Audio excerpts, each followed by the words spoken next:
Under a sky already bruised with heavy clouds, the brothers left their small wooden home at the edge of the valley. They were teenagers, old enough to be trusted on their own, but still young enough that every decision carried the weight of inexperience. Their parents had hesitated, warning them about the storm, but the distance was short, barely 2 miles to a neighbor's cabin. A simple walk. In normal conditions, it would have taken less than an hour. But this wasn't normal. Snow was already falling in thick sheets, and the wind cut across the hills like a blade. Still, they bundled themselves in coats and scarves, confident they could make it before the storm worsened. It was supposed to be an errand of routine, a walk they had done many times before, but this time nature had other plans. As they stepped away from the house, their boots pressed fresh imprints into the powder, 2 sets of tracks side by side. The air was sharp, filled with the low whistle of wind weaving through barren trees. By the time they reached the open field beyond the fence line, the world around them had already begun to blur. Snow came down faster, covering their tracks within minutes. Visibility shrank. The boys, one slightly taller, one leaning into the wind, pressed forward, unaware that each step was leading them deeper into danger. The storm would not let them go easily. It was the kind of weather locals feared, the kind of storm that could disorient even seasoned woodsmen in the span of a few hundred feet. But the brothers were not hunters or woodsmen. They were just boys trying to reach safety before night. Back at the house, their parents watched the snowfall thicken. The decision to let them go gnawed at them almost immediately. The storm had been forecast to worsen, but no one expected it to arrive this quickly, this brutally. Minutes turned into an hour. The distance to the neighbor's cabin should have been covered by then, but no word came. The mother paced the front room, her eyes fixed on the darkening window. The father pulled on boots, debating whether to follow. Yet, stepping into a storm that powerful could mean vanishing as well. Still, unease gnawed at him, a feeling that something had gone wrong out there in the swirling white. He grabbed a lantern and coat, bracing himself against the gale, but the storm was already erasing everything in its path. The snow was waist-deep in places. The wind howled so fiercely that a person could not see more than a few feet ahead. If the boys had lost their bearings, finding them now would be near impossible. At the neighbor's cabin, time passed with the same creeping dread. They had expected the boys at the door well before dusk. When the hour grew late and no one appeared, the neighbor ventured out onto the porch, squinting into the sheets of falling snow. The world beyond was empty. He checked again later, lantern held high, but nothing moved but the storm itself. He assumed they had been delayed, perhaps waiting out the worst of the weather at home.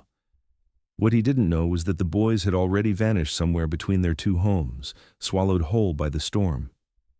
The night dragged on, and with it the first pulse of panic took hold. By midnight, both households knew something was terribly wrong. The storm, however, made any search impossible.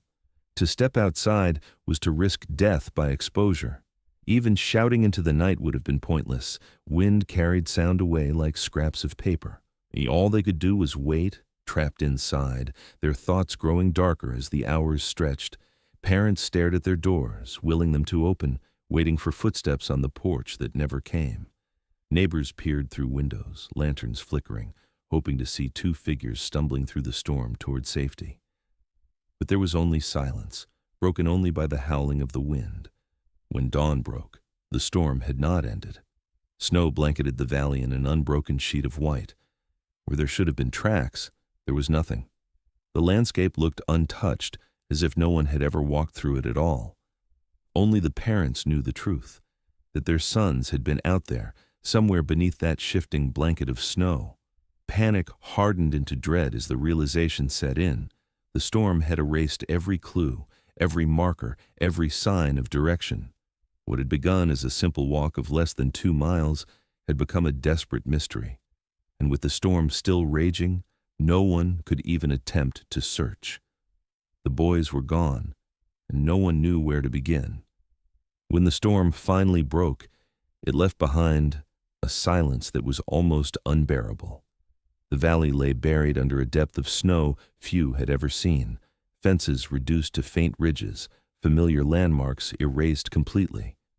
For the families, there was no more waiting.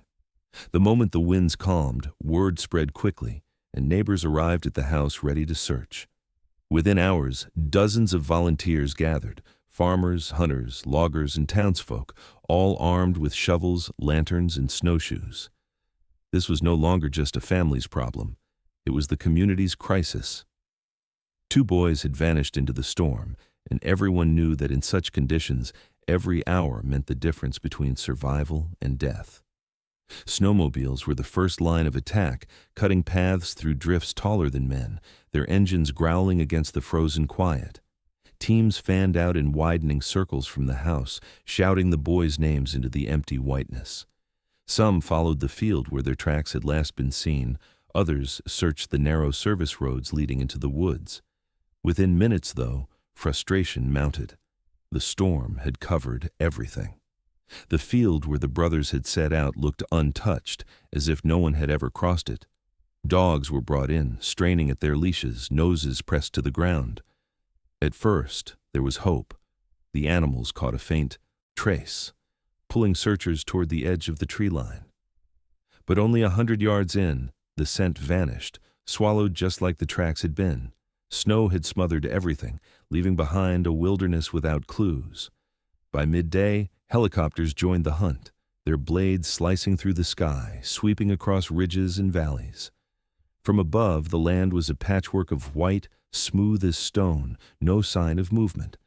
Pilots radioed down reports of possible impressions, dark lines in the snow, but when ground teams reached the spots, they found only shadows and frozen branches. It was as though the boys had stepped off the earth itself. Every direction looked the same, endless white merging with a gray horizon. Those who searched on foot described the disorientation, the way even a short distance could twist a person around. If 2 boys had strayed even slightly from their intended route, they could have wandered miles in the wrong direction. The thought only sharpened the urgency, but also the despair. By the second day, exhaustion was etched onto every face. Searchers trudged back to warm themselves, shaking their heads, only to set out again hours later. Small fragments of hope emerged. One group found what looked like a broken branch, splintered freshly under the weight of something heavy. Another claimed to see faint depressions, possibly boot prints, half filled with snow. But each time investigators tried to follow them, the path vanished. It was as if the storm had deliberately erased everything beyond a few scattered hints. Theories began to ripple through the crowd. Some whispered the boys had likely sought shelter and were trapped somewhere under the snow, hidden in a shallow hollow or ravine. Others grimly suggested they might have fallen into the frozen creek that wound through the forest. A darker idea spread too, that maybe this wasn't just the storm. Maybe someone else had crossed their path that night. Law enforcement attempted to keep order, establishing grids and assigning teams, but it was impossible to control the fear spreading among families and volunteers.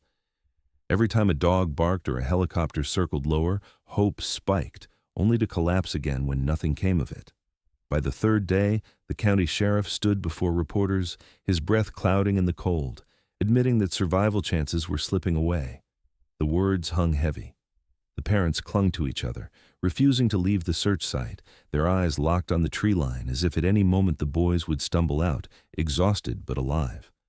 But as the sun dipped low again and the searchers trudged back under a blood-red horizon, the truth was unavoidable. Time was running out. Rumors began to fill the silence left by the storm's passing. Around the wood stove in the neighbor's cabin, whispers grew louder. Some were convinced the boys had sheltered in an abandoned hunting shack hidden somewhere in the woods, a place only old locals would know about.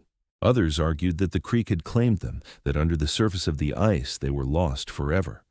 But more unsettling theories emerged, muttered quietly but spreading quickly. What if they hadn't been alone that night? What if someone had been out there in the storm, unseen in the whiteout, and crossed paths with them? A drifter, a hunter, someone with darker intentions.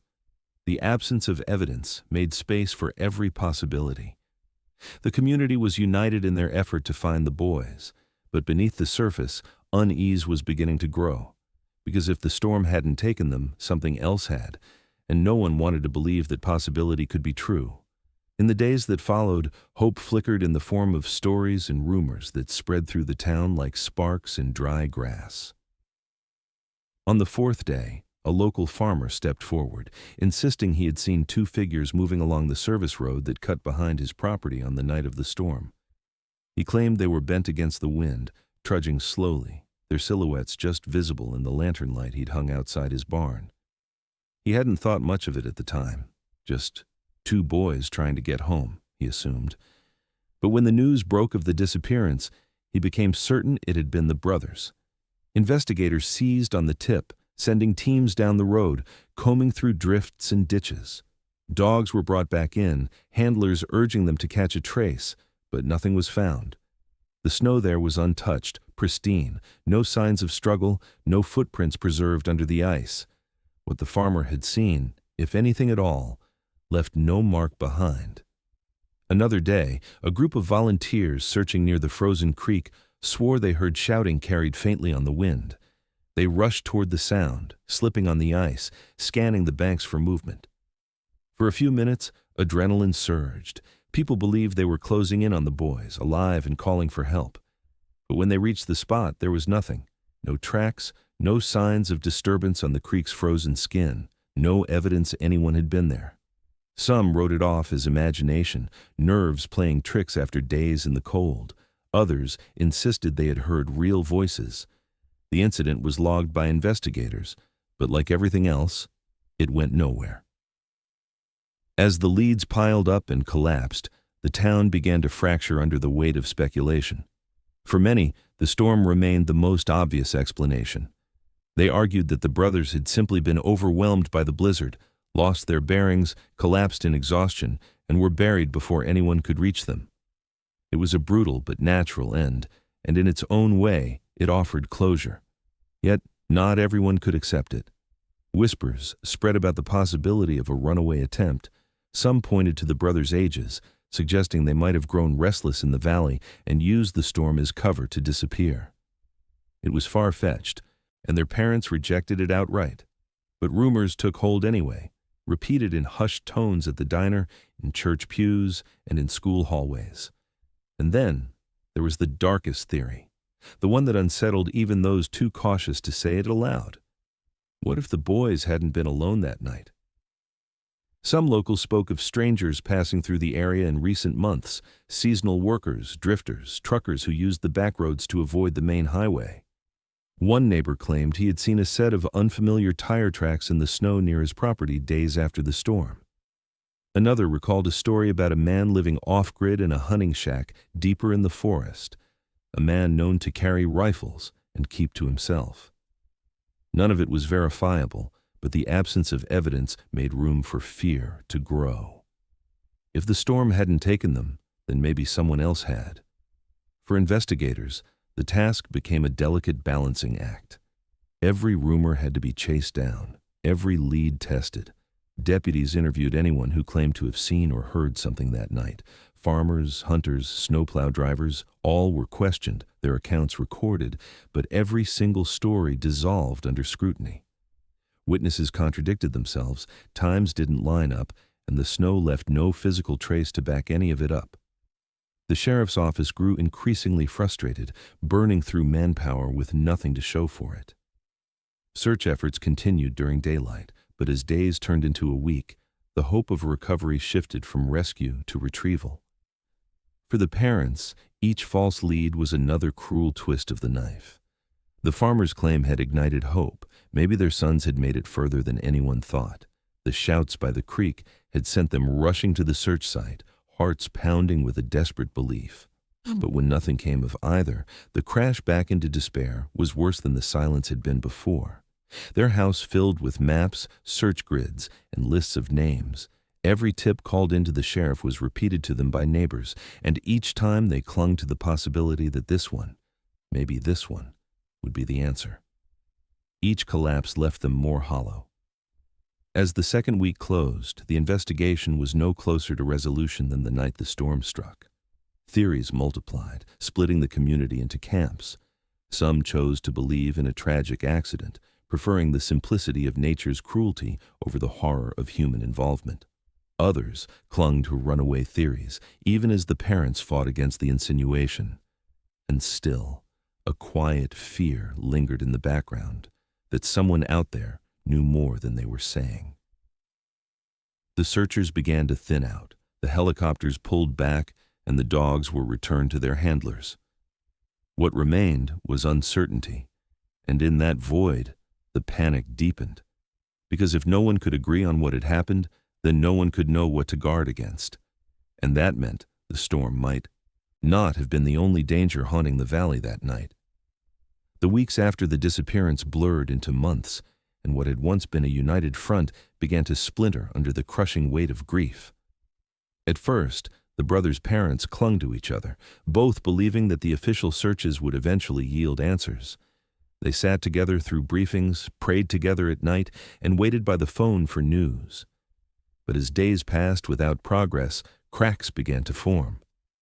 The father insisted on trusting the sheriff's office, convinced that procedure, manpower, and time would bring resolution. He believed in the slow grind of evidence, the steady push of law enforcement, even when the reports grew thin and the searchers dwindled. He kept his faith in the system, telling himself that experts knew more than desperate parents ever could. The mother saw it differently. She could not sit idle, staring at maps and waiting for deputies who no longer came. She threw herself into her own search, knocking on doors, handing out flyers, and organizing neighbors long after the sheriff had declared the active hunt suspended. She contacted wilderness survivalists, men who claimed to know how to track through snow and read the land for signs missed by others. When that failed, she turned to less conventional help, consulting psychics who claimed they could sense the brothers' presence. The father dismissed these efforts as useless, even damaging, but to her, they were proof that she had not given up. Each time he tried to pull her back to reality, she pulled further away, unwilling to live inside the silence. Their house reflected the fracture. The father's side of the dining table was stacked with reports and clipped articles, official paperwork lined up in neat rows. He kept the sheriff's updates pinned to the wall, marking timelines, recording every weather detail from the storm, believing that logic would eventually untangle the mystery. The mother's side was a chaotic sprawl of notebooks filled with theories, maps with circles and arrows, phone numbers of strangers who had claimed to dream of the boys. What had once been a home united in purpose had become a battlefield of different beliefs, each convinced the other was blind. The toll on their marriage was slow, but relentless. Arguments that began with frustration over the case spread into every corner of their lives. The father accused the mother of being reckless, of humiliating the family by chasing after frauds and psychics. She accused him of sitting on his hands, waiting for answers that would never come. Nights once spent together turned into long silences in separate rooms. For the second anniversary of the storm, they no longer faced the vigils as a pair. They stood on opposite sides of the crowd, each clinging to their own truth about what had happened. The tragedy that had stolen their sons was now stealing their bond as well. Yet, every year, the community gathered. On the anniversary of the storm, candles flickered against the cold night air. Neighbors and friends huddled together, the snow crunching under their boots as prayers were spoken. The boys' names echoed through the valley, but the wind never carried an answer back. For the parents, each vigil was both a comfort and a torment. Comfort in knowing that their children were not forgotten, torment in realizing that the mystery was no closer to resolution. Year after year, the pattern repeated. Candles lit, hymns sung, tears shed, followed by the same crushing silence when dawn broke. The father began to withdraw, avoiding the vigils altogether. He told himself that reliving the night only deepened wounds that could not heal. Instead, he poured himself into work, long hours that left him too tired to think. The mother moved in the opposite direction, attending every gathering, speaking to every journalist who still cared enough to ask questions, refusing to let the case fade. She became the voice of the family, even as it drove her further from her husband. Friends noticed the strain, but no one knew how to bridge the divide. In quieter moments, both admitted to themselves the same unbearable truth. They were chasing ghosts. There was no new evidence, no footprints waiting to be uncovered after so many years. The snow had erased everything in the first storm, and time had buried the rest. Still, neither could stop. The father clung to the hope that somewhere in the files, in the reports and weather charts, there was a clue waiting to be understood. The mother clung to the idea that someone, somewhere, knew more than they were saying, and that persistence might one day force the truth into the light. But as the years dragged on, the weight of their separate paths only grew heavier. Their marriage frayed until it existed mostly in name, bound by shared loss but divided by how to carry it. For the community, the case settled into legend, a story told to newcomers as a reminder of the valley's unforgiving winters. But for the parents, it was no story. It was a wound that never closed, a question that haunted every day. And though they walked their paths separately, both were driven by the same unrelenting obsession, the belief that answers were still out there, somewhere beyond the silence of the storm. As the first year slipped by, the urgency that had once surrounded the search began to fade, replaced by the quiet resignation that often follows a case without leads. Deputies who had once scoured the valley daily now visited the parents only occasionally, delivering the same rehearsed lines about continuing to monitor tips. Inside the sheriff's office, the file that bore the brothers' names grew thinner with each passing season. Reports stopped arriving. Maps once tacked to walls were rolled up and shelved. Detectives who had once spoken with conviction began using phrases like high probability and likely outcome. Privately, many admitted the truth that no one wanted to say aloud. Nature had probably swallowed the boys whole, and their bodies would never be recovered. For the parents, the shift was agonizing. The father, still clinging to official procedure, recognized the signs when investigators began prioritizing other cases. He noticed how the updates came less frequently, how calls were returned with polite but distant tones. The mother saw it too, but rather than accept it, she railed against it, calling the department, demanding to know why search grids weren't being expanded, why dogs weren't being brought back in. Each time, she was told the same thing. The storm had left nothing behind, and without fresh evidence, the resources weren't there. The silence of law enforcement became another weight pressing them apart, another reminder that they were largely on their own. But the valley did not stop whispering. Even as official searches ended, rumors surfaced, trickling through hunting cabins and church basements, carrying fragments of hope and fear. One hunter claimed he had stumbled across a strange depression in the snow miles from the search area, a hollow surrounded by broken branches, as though something heavy had lain there for a long time. He swore he had seen a piece of fabric half buried, but when he returned days later to collect it, the spring thaw had erased everything. Another story came from hikers who reported finding a scrap of faded cloth caught on a tree limb near a ravine. It was tattered, weathered, impossible to identify. Deputies collected it, logged it, and returned days later with the conclusion that it was nothing. Still, whispers spread. Was it part of a coat, a scarf, something the boys had worn that night? Each rumor carried its own wave of false hope. Every time a fragment of fabric or a suspicious marking in the woods was reported, the mother latched onto it, convinced that this was the break they needed. Each time, the father braced himself for disappointment, knowing that no weathered scrap could provide the answers they sought. Still, he followed, trudging beside her through the same woods, over the same ridges, back into the same silence. Over the years, these small discoveries became less about evidence and more about stories, the kinds of stories people tell themselves when they can't bear the weight of uncertainty. By the 5th year, the disappearance had become more than a tragedy. It was a legend. At the diner, old men leaned over coffee and told newcomers about the brothers who had walked into a storm and never walked out. Children dared each other to venture into the woods where the searchers had once gathered, repeating whispered tales that the boys still wandered there. Teachers spoke of the storm as a cautionary tale, a reminder of how unforgiving the valley could be. The parents, however, did not see legend. For them, it was still raw. For them, every retelling was a reminder that their sons' names were slipping from fact into folklore. Detectives rotated in and out of the county during those years, and each new face brought a brief resurgence of activity. Files were reopened, statements reread, maps unrolled once more. But nothing ever came of it. The case sat frozen, each new detective reaching the same dead end as the last. Behind closed doors, most agreed the brothers had succumbed to the storm within hours of leaving home.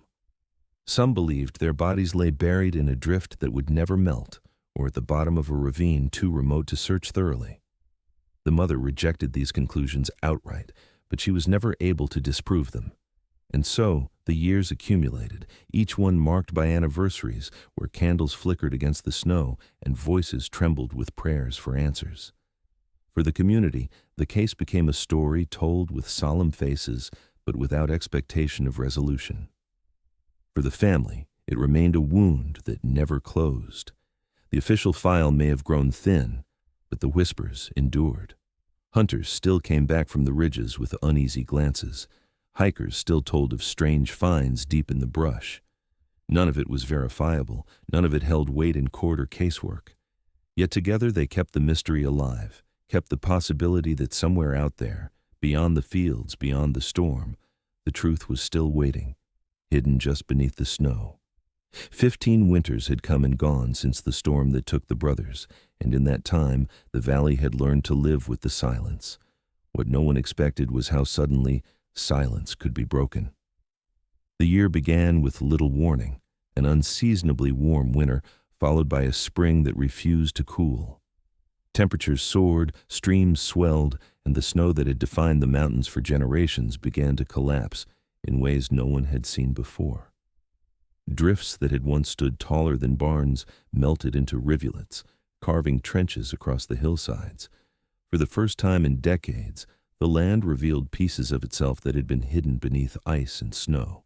Locals found long-buried fences, collapsed sheds, and the bones of animals preserved in frozen ground. It was as if the thaw was peeling back layers of history one by one, exposing secrets the storm had entombed. The transformation was unsettling, but also mesmerizing. Families wandered the hills in daylight, pointing out objects that had lain hidden for years. Children stumbled across rusted farm tools, bleached antlers, even the remains of an old wagon long thought lost. Hunters spoke of collapsed snow caves and ice shelves breaking apart, opening dark gaps where the ground had never been visible before. The thaw had turned the familiar into something alien, and for some, it rekindled memories of the storm. If the land was giving up its secrets, what else might surface? That question was answered on a cool afternoon in early April when a hiker followed a ridge that overlooked the valley. He had walked the trail many times, but on that day the path looked different. Snowmelt had carved deep channels into the slope, leaving patches of bare ground and piles of slush where once there had been nothing but white. He noticed a collapse near the tree line, a drift that had caved inward, exposing soil and tangled roots. Curious, he approached, expecting to find more animal bones like others had reported. But as he knelt closer, the color caught his eye, something pale but not stone, not wood. At first he thought it was part of a deer's skeleton. Then he saw the shape of a shoe, its fabric weathered but unmistakably human. The discovery froze him in place. For years, the story of the missing brothers had been part of the valley's identity, a tragedy remembered in hushed tones. And now, here at the edge of the ridge where search parties had once gathered, something had surfaced. The hiker backed away, his heart racing, then called authorities with trembling hands. Within hours, deputies were at the scene, taping off the area as word spread through town. For many, it was the moment they had long feared, but also longed for. The first real sign that the land had finally loosened its grip on the past. Investigators moved cautiously, aware of how fragile the site was after so many years. They documented everything before shifting the snow and soil further. The shoe was lifted first, its laces disintegrating at a touch.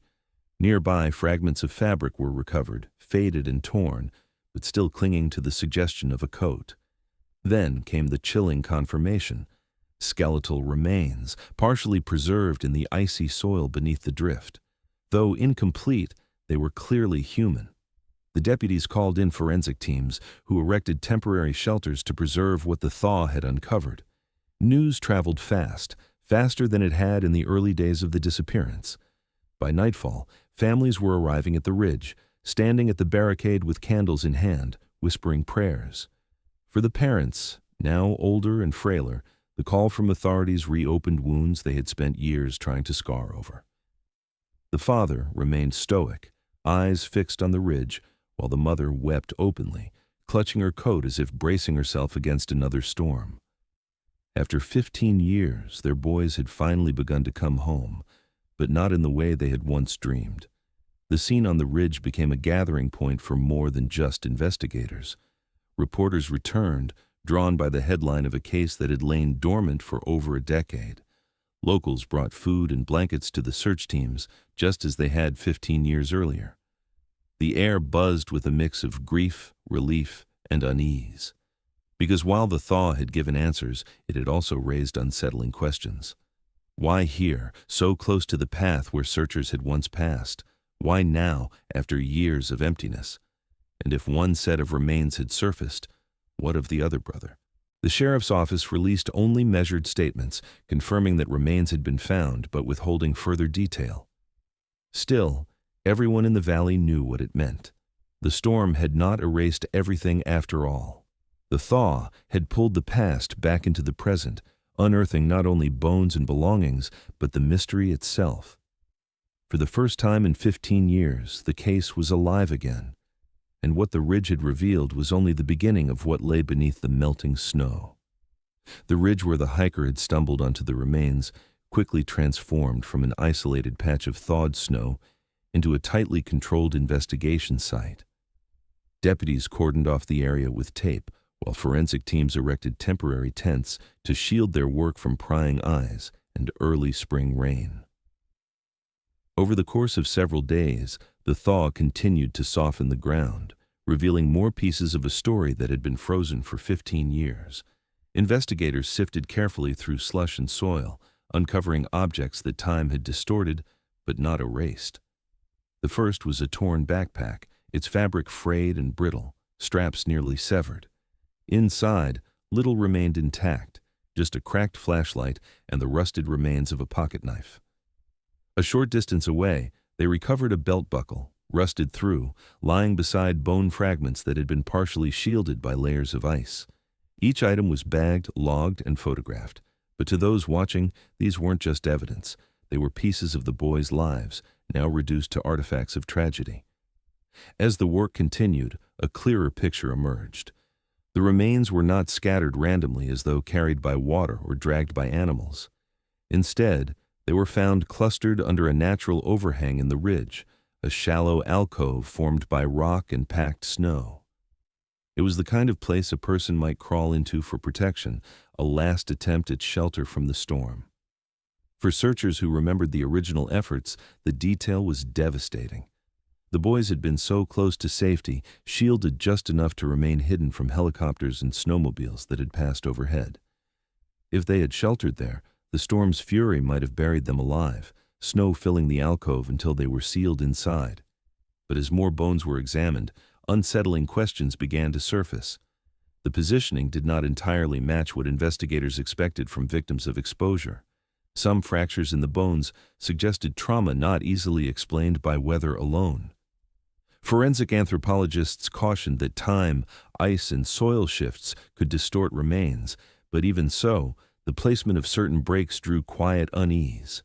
One femur bore a fracture inconsistent with simple collapse. A rib showed signs that could have been caused by blunt force. Whether this had occurred before death or after was impossible to confirm immediately, but the possibility was enough to reignite old suspicions.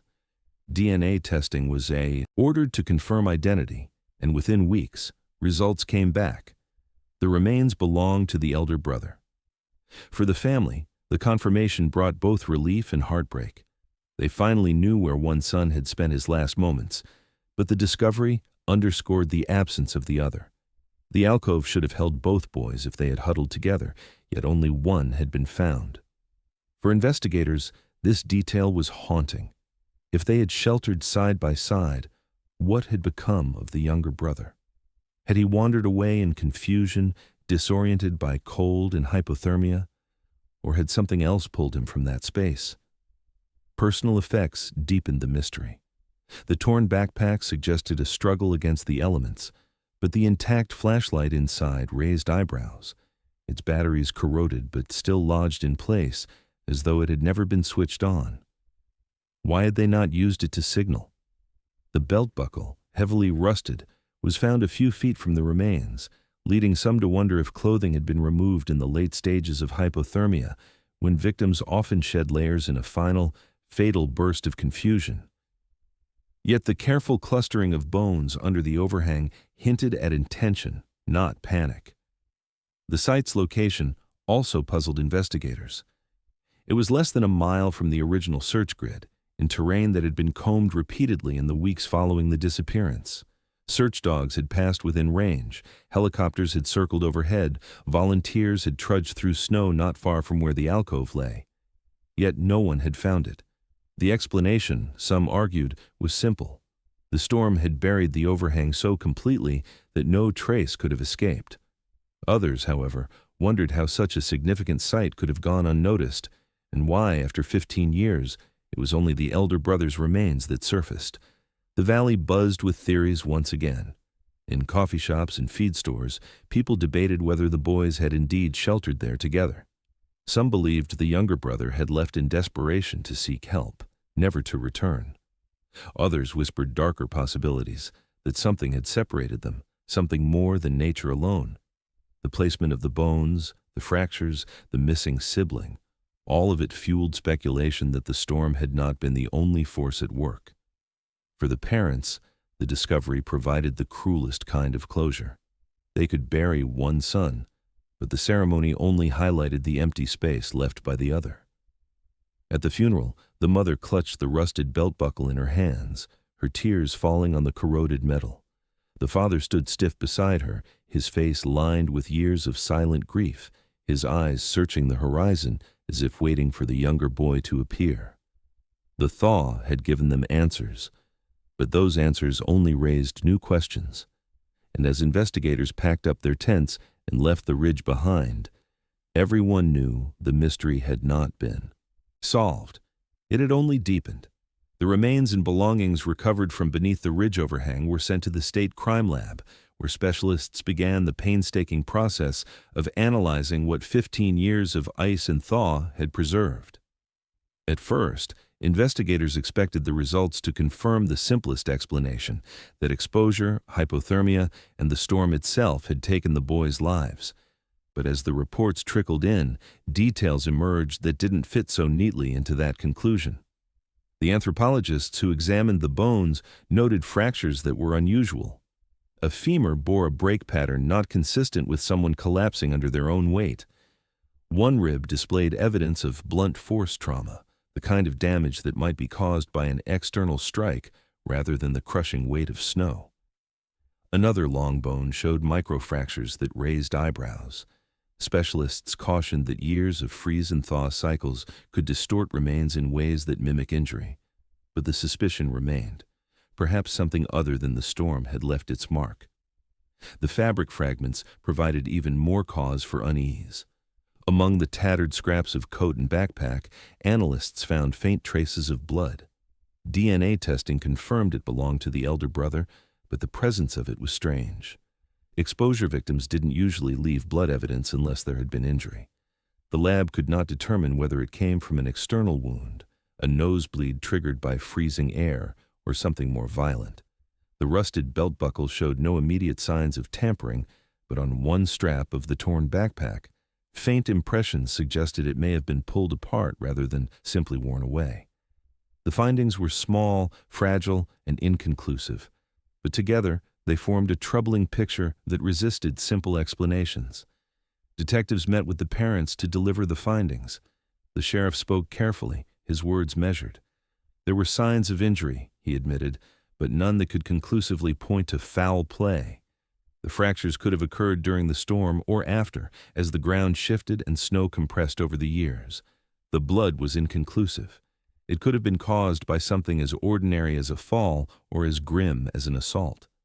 The parents clung to different interpretations. The father leaned on the sheriff's caution, insisting it didn't prove violence. The mother heard only the possibility that someone had hurt her son, that the storm had not been the only enemy that night. Their long-standing divide widened again, the ambiguity feeding both of their obsessions in different directions. For the community, news of the forensic report stirred old suspicions. Some argued the injuries were just the brutal mathematics of weather, bodies tumbling into rocks crushed under ice, fractured by shifting terrain. Others were not so convinced. They pointed to the missing younger brother. If both boys had sought shelter under the ridge, why was only one set of remains recovered? Why had the storm preserved one but not the other? Theories spiraled again. Some suggested the younger brother may have left in search of help, collapsing somewhere else in the wilderness, still buried. Others leaned toward darker explanations, that something or someone had separated them, leaving one to die alone under the snow. Detectives attempted to narrow the possibilities by analyzing soil samples from the alcove. The layers revealed that snow and meltwater had moved repeatedly through the site, disturbing the remains over time.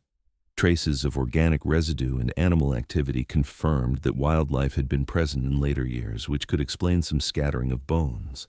But even these findings created more questions. If scavengers had disturbed the remains, why was the cluster still so intact, as though carefully contained beneath the overhang? If melting snow had shifted items, why were personal belongings like the backpack and belt buckle found close to the body instead of scattered downslope? The contradictions piled up until investigators themselves admitted they could not determine a definitive cause.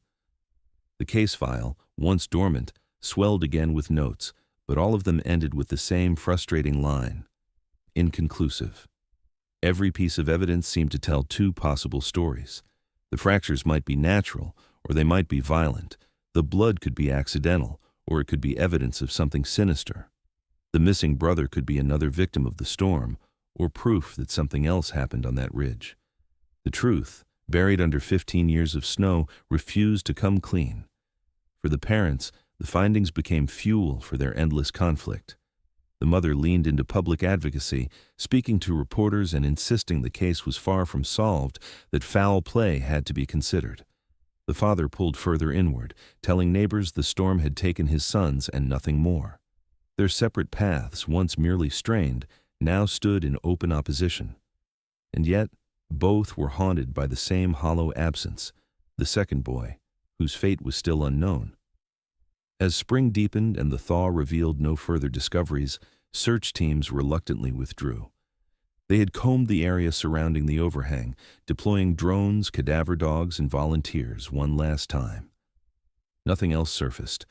One boy had been found, but the other remained missing, his story still trapped somewhere beyond reach. The evidence hinted at answers, but every hint collapsed under the weight of time. For detectives, it was a cruel reminder of how fragile truth can become when buried beneath years of snow. For the family, it was another wound, another reminder that resolution was still just out of reach. The thaw had given them fragments, but fragments were not enough.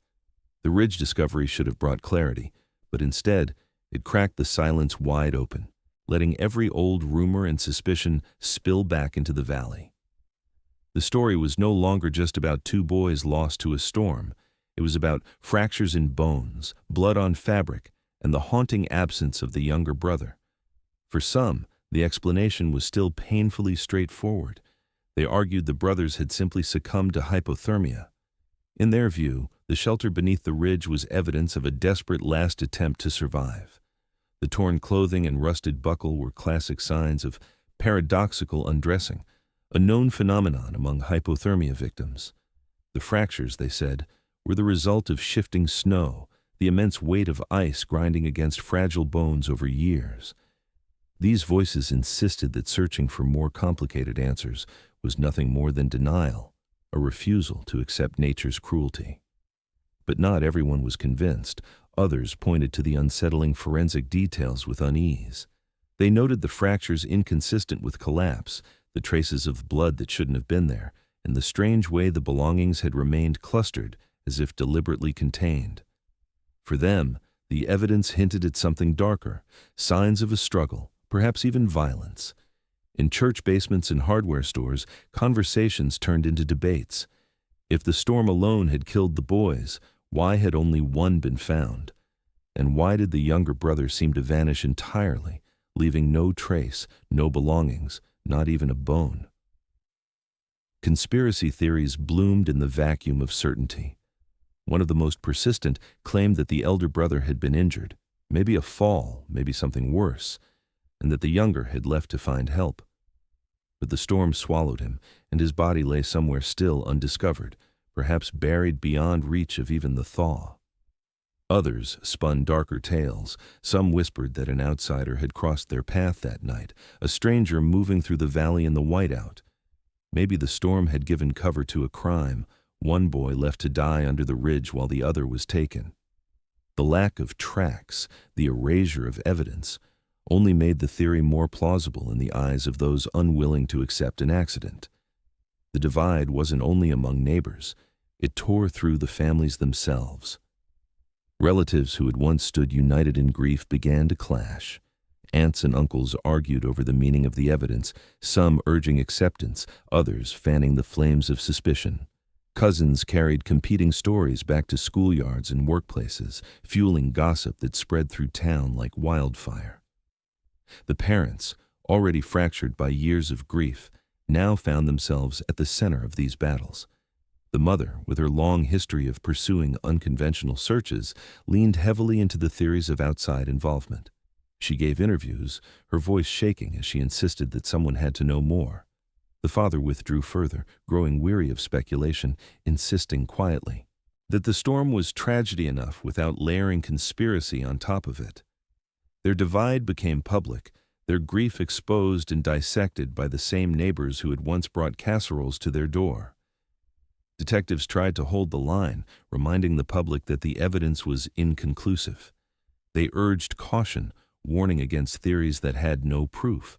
But their measured words fell flat in the face of a story that had lived in shadow for 15 years. People filled in the gaps themselves, drawing connections where none existed, shaping the facts to fit whichever narrative gave them the most comfort or the most fear. On internet forums, amateur sleuths dissected every piece of released information, some convinced the case bore the hallmarks of abduction, others swearing it was a textbook survival scenario. The case file, once thin, was now swollen again, not with new evidence, but with speculation that investigators were forced to address. The renewed attention brought cameras back to the valley.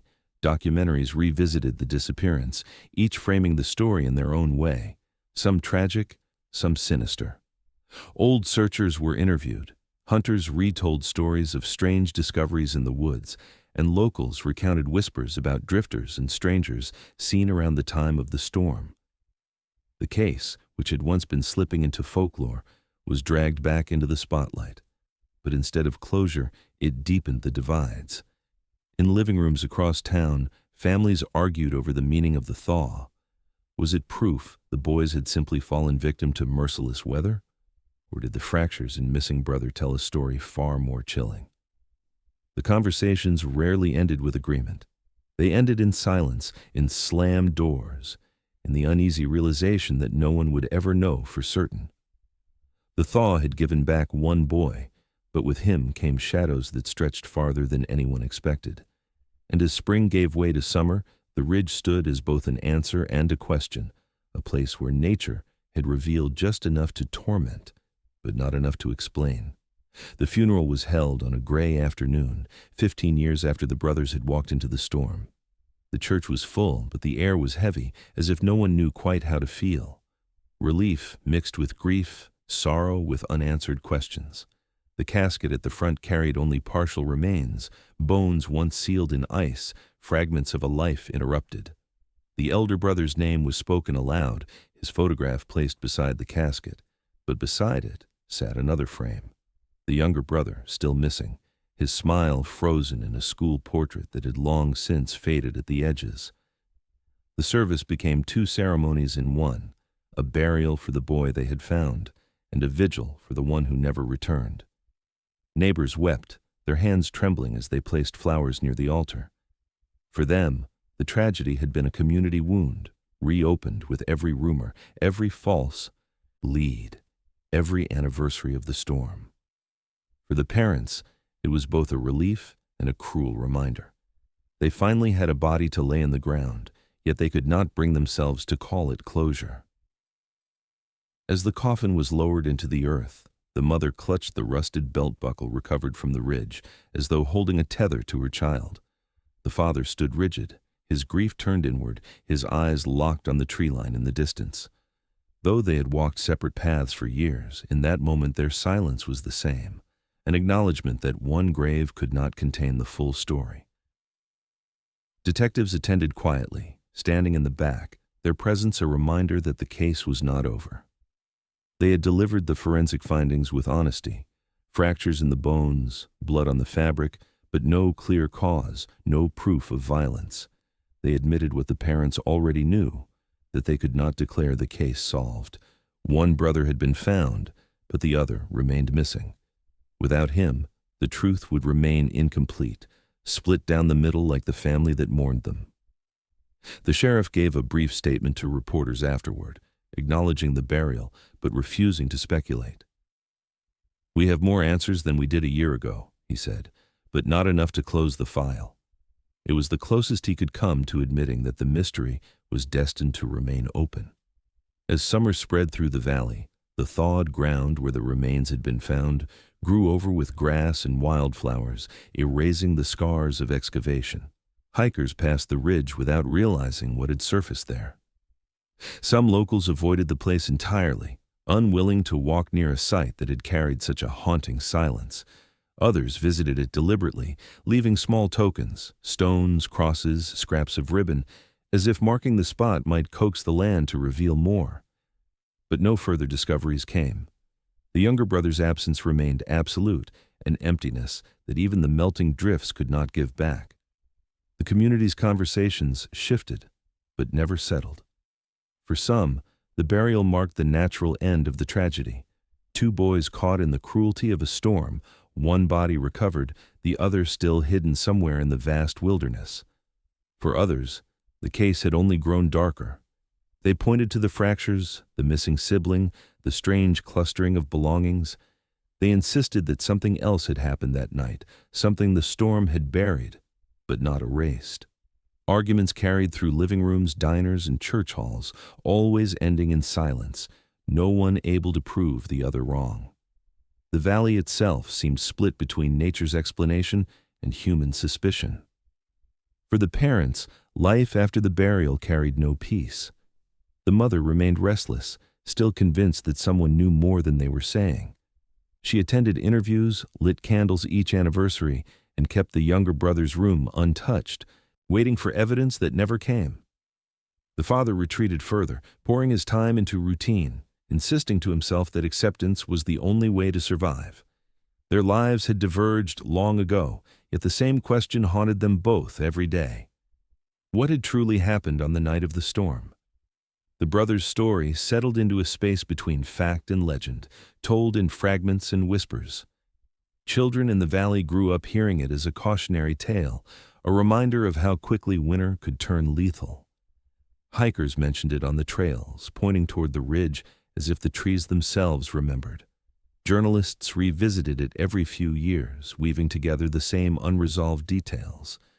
But for those who had lived it, it was not folklore. It was the sound of wind against a farmhouse window, the echo of unanswered footsteps, the weight of a missing grave. In the end, the melting drifts had given back just enough to torment: a shoe, a backpack, a set of bones under an overhang. But they had not explained why two brothers walked into a storm and only one returned. The mystery remained suspended, caught between nature's indifference and the possibility of human shadow. One brother lay in the ground, the other somewhere beyond reach. The case remained open, not in paperwork, but in the hearts of those who could never let it go. And in the valley, when storms rose and winds howled against the ridges, the story of the brothers returned, whispered again like the snow itself, an unfinished tale that refused to rest.